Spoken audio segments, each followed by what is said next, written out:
Work related problem చూద్దాం guys.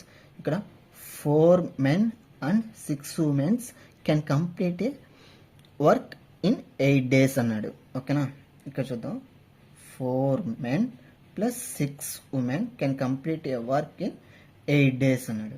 Okay, while 3 men and 7 women can complete it in 10 days అన్నాడు. అంటే 3 women 7 women కలిపి 10 daysలో complete చేస్తా అన్నారు.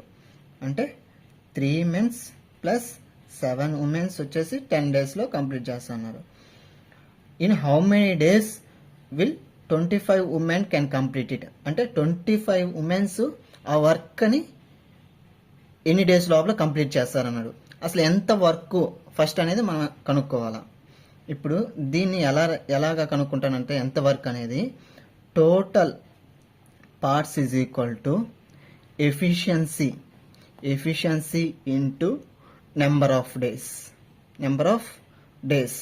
ఇక్కడ వచ్చేసి దీన్ని ఎఫిషియన్సీగా కన్సిడర్ చేసుకుంటాం.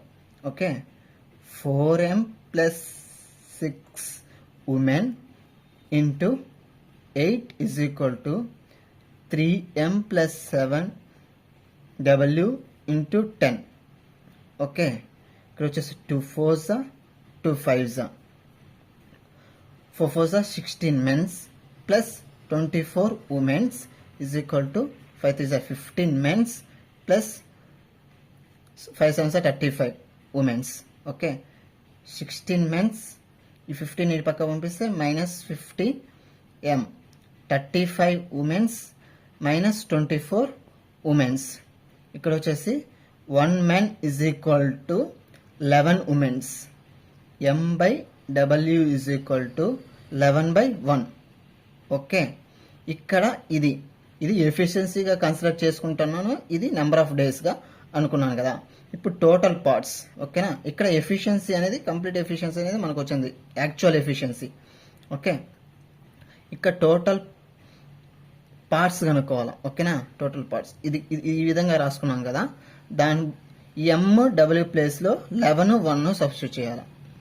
4 m అంటే ఎఫిషియన్సీ అంతా 11, w అంటే 1.